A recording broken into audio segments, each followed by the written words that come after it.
Okay, welcome to the next step in which I'm going to be mounting the completed lapel pin to the sprue base. And a sprue base is basically a mold former. So if you can imagine, like when they make sidewalks out of cement, they make they build out of wood the form of what the curb is going to be. And then when they fill it with cement, they remove the boards, and then you have the completed sidewalk. It's a similar thing. This is the base in which I'm going to put the pattern on, and then this goes on top of it to form the form that we're going to fill with liquid stone to encase the pattern in. It'll make more sense as you see the next video. But if we look under here, and then I have my finished lapel pin. I put the this rope wax piece on. I just stuck it onto the back just to save some time. That's going to be our completed lapel pin. I have it bent out on purpose like this, and you'll see why when I put it onto the base of our former. And then what I have here is this is going to be the reservoir, or the path that the gold is going to take when it's melted and it goes into the form. Again, in the next video, when you see the next step, it'll make more sense. So the first thing I'm going to do is I'm going to attach the end of this sprue base to the front of our Dakar. And what I'm gonna do is I'm gonna put it right at the lip, right at the base of that front skid plate.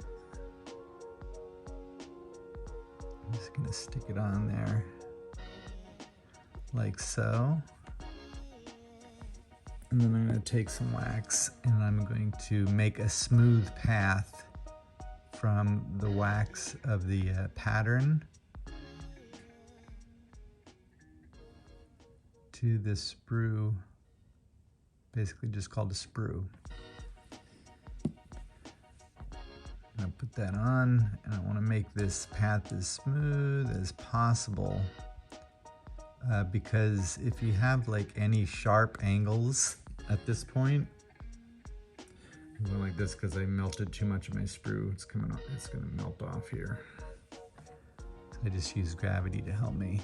If you have any like sharp angles, it creates like turbulence in the molten gold, and that's not good. It could cause a miscasting. It could cause porosity. So this is gonna be an interesting one because I haven't done one where I'm actually having clearance between the wheels and the body. So I'm hoping that I have enough material on the back side here for the flow of the gold to go through, okay? I'm just gonna bend this out a little bit more.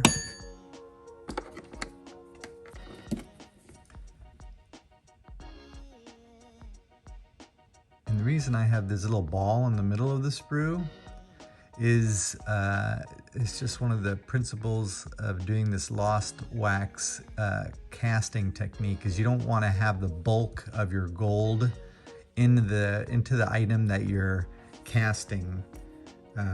It just will cause porosity. So you want this thing to be the last thing that cools because it has the greatest bulk of gold in it. So you put that little reservoir there, and you'll see how that makes sense here in a minute. I'm gonna bend this out a little bit more. Hopefully I don't break it. Okay, so now I'm gonna take my form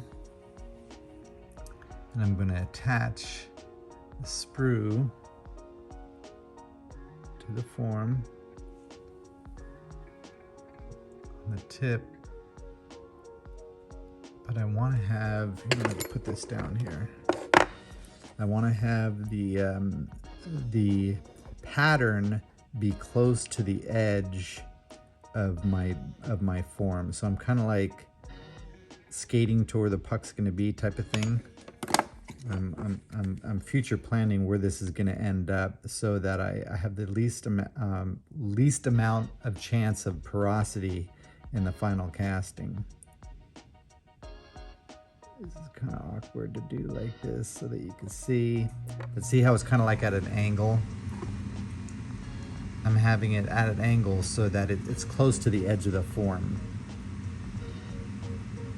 Like that. Maybe a little less, like that. And then again, I want this to be a smooth transition.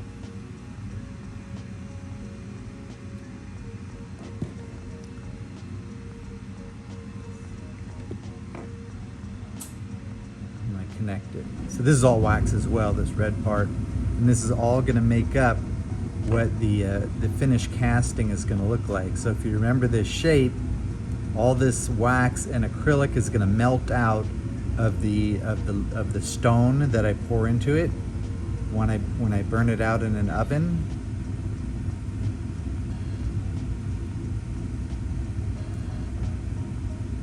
So that's like that. I think it's a little too close to the end, so I'm going to tilt this up like this.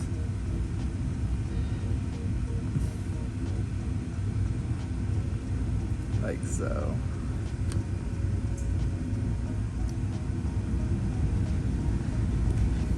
Sorry about my heater in the background. It is again early in the morning. What time is it? 7 o'clock in the morning. I film when everybody's asleep because less chance of somebody busting into the garage door to throw a box in here or something.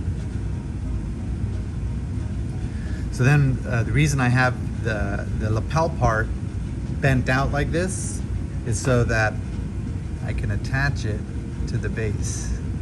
And I do this for the purpose of I want to have another point of entry for the gold. So it'll go in both sides. It'll go in through this sprue and also through the base of the pin. And that way I have a higher chance of this all casting solid. If I were just to have the sprue, the gold coming in this way and this ending up, the centrifugal force that you'll see again in the casting process will make it an incomplete casting.